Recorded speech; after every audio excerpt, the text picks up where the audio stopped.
Hello to all my viewers and subscribers. Sakshi Agarwal here. Welcome to SA Commerce Zone. Today's topic about discussion is internal control. तो internal control क्या होता है? ये PNP होते हैं जो RNR का ध्यान रखते हैं. Policies and procedures होते हैं जो resources का ध्यान रखते हैं. And second, provide reliability of financial statement. अब बात करें नेचर ऑफ इंटरनल कंट्रोल की, तो नेचर क्या है? Detection, correction and prevention. Detection means to detect, to find out. Correction means उसके लिए करेक्टिव एक्शन लेना. एंड प्रिवेंशन मीन्स उसको बचाए रखना, मतलब आगे वो गलती ना हो. तो ये नेचर है. अब बात करें ऑब्जेक्टिव्स ऑफ इंटरनल कंट्रोल की, तो इसकी क्या मेमोरी ट्रिक है? वेस्पा, जो बस का नाम है जिसमें एसी नहीं है, Vespa AC. V means validity. इसका क्या मेन ऑब्जेक्टिव होता है कि जो भी ट्रांजैक्शन रिकॉर्ड हुए हैं वो एक्चुअली में ऑकर हुए हैं कि नहीं हुए हैं, लॉफुल इन नेचर हैं कि नहीं है. Next E means error handling. Main objective होता है एरर्स को डिटेक्ट करना, उसके लिए करेक्टिव एक्शन लेना and appropriate level of management को रिपोर्ट करना. Next S for segregation of duties. Duties को इंडिविजुअल्स को इस तरीके से असाइन करना कि कोई भी डुप्लीकेशन ऑफ वर्क ना हो. Next P for physical safeguard and security. Next A for authorisation. जो भी ट्रांजैक्शन है वो प्रॉपरली अप्रूव्ड हैं कि नहीं है. ए सी में ए की बात करें तो एक्यूरेसी. इंश्योर दैट जो भी वैलिड ट्रांजैक्शन है वो एक्यूरेट हैं कि नहीं है, जो इन्फॉर्मेशन है वो टाइमली मैनर में रिकॉर्ड हो रही है कि नहीं हो रही है. Next C for completeness. ये इंश्योर करना कि कोई भी मटेरियल इन्फॉर्मेशन ओमिटेड तो नहीं हो रही है अकाउंटिंग रिकॉर्ड से. तो ये सब जो है ऑब्जेक्टिव है इंटरनल कंट्रोल का. अब एलिमेंट्स की बात करें तो first control environment. This is a basic foundation of all other components of an organisation.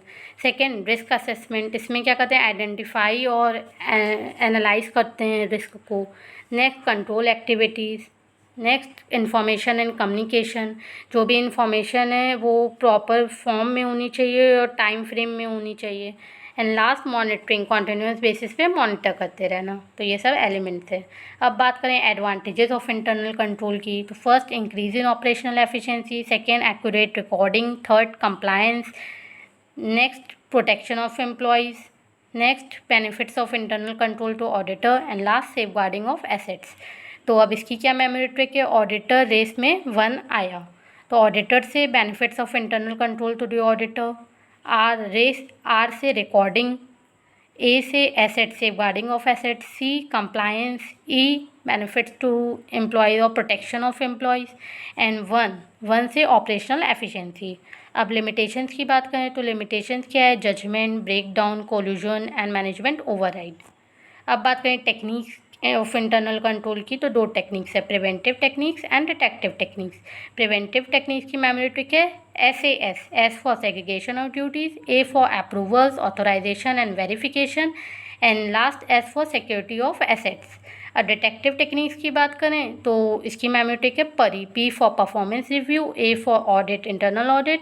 Are for reconciliation. And last physical check करना इन्वेंट्री का. अब बात करें tools for review of internal control, तो ये 4 टूल्स हैं. First narrative record. Second checklist. Third questionnaire. And last flow chart. Narrative records में हम कंप्लीट डिटेल चेक करते हैं. चेकलिस्ट में एक लिस्ट हम बना, जैसे ऑडिट हम करने जा रहे हैं तो हम लिस्ट बना लेते हैं हमें ऑडिट कैसे करना है, उसमें क्या क्या करना है. तो it is a series of instructions. Third questionnaire.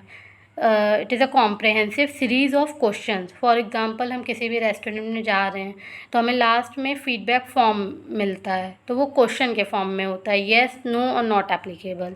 And last flow chart. It is a graphical representation. अब बात करें ऑडिट टेस्टिंग की, तो इसमें भी 2 होते हैं. First test of internal controls and second substantive test. तो test of internal controls means check all the controls और substantive test means actually checking the transaction. तो सब्सटेंटिव टेस्ट कब ज़्यादा होगा? जब इंटरनल कंट्रोल बहुत स्ट्रॉन्ग नहीं है. अब सैम्पलिंग की बात करें तो सैम्पलिंग मतलब कि पूरे आइटम में से कुछ आइटम को सेलेक्ट करना. फॉर एग्जांपल एक पेटी आम है, उसमें से हम एक आम सेलेक्ट किए, टेस्ट किए तो हम बोले बहुत अच्छा है. दूसरा सेलेक्ट किए, वो भी बहुत अच्छा है. तो उसके बेसिस पे हम एक कंक्लूज़न बना लें कि उस पेटी का आम बहुत अच्छा है, ये कंक्लूज़न बना लिए. तो यही होता है sampling. Application of audit procedure to less than 100% of the population and forming conclusions on the entire population. तो अब सैम्पलिंग भी कई तरीके की होती है. First simple random sampling. इसमें क्या होता है? Every item has equal chance of being selected. Second systematic sampling. Uniform interval between each sample item. जैसे हम ये डिसाइड कर लिए every 10th item will be selected. Third, stratified sampling, मतलब हम सेपरेट ग्रुप्स में बांट देंगे, रेंज में बांट देंगे 1 to 10, 10 to 20। तो breaking the population down into separate groups called स्ट्रेटास।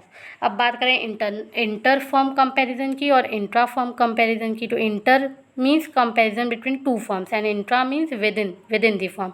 तो अब एडवांटेजेस क्या है इंटर फर्म कंपैरिजन का? First, overview of industry. Second, strength and weakness का पता चलेगा। Third, cost conscious. Fourth, quality of product better होगी। And last, government regulated price. अब इंट्रा फर्म कंपैरिजन की बात करें तो जो इंटर का फर्स्ट 3 पॉइंट्स है वो सेम है। तो क्या एडवांटेजेस है? ओवरव्यू ऑफ फर्म परफॉर्मेंस, वहाँ पे होता था overview of industry. Second, strength and weakness. And third, cost conscious. अब बात करें रेशियो एनालिसिस की। तो रेशियो एनालिसिस क्या है? ये प्रोसेस है of determining and interpreting the relationship between the items of balance sheet. इसलिए करते हैं to provide a meaningful understanding of performance and financial position. अब बात करें इंटरनल चेक की। तो इंटरनल चेक क्या होता है? Check on day to day operations. और ऑब्जेक्टिव क्या होता है? To prevent and detect error and frauds. अब बात करें इंटरनल ऑडिट, इंटरनल चेक में क्या डिफरेंस होता है? तो इंटरनल चेक जो होता है it is a part of internal control होता है, और इंटरनल चेक जो होता है वो ऑटोमेटिक होता है, लेकिन जो इंटरनल ऑडिट जो होता है वो पीरियोडिकली होता है। और इंटरनल ऑडिट में हम लोग डिटेक्ट करते हैं, इंटरनल चेक में प्रिवेंट करते हैं। तो ये सब कुछ डिफरेंस है। अब बात करें ऑडिट इन डेप्थ की। तो ऑडिट इन डेप्थ मीन एकदम डिटेल में चेक करना, एक एक चीज़ स्टार्टिंग से एंड तक चेक करना। तो यही दिया है, we check a transaction from origin to end, thorough examination and all the aspects of the transactions are checked. Thank you. That's all for today. Keep doing, keep learning, and keep growing. If you like my channel, please like and subscribe.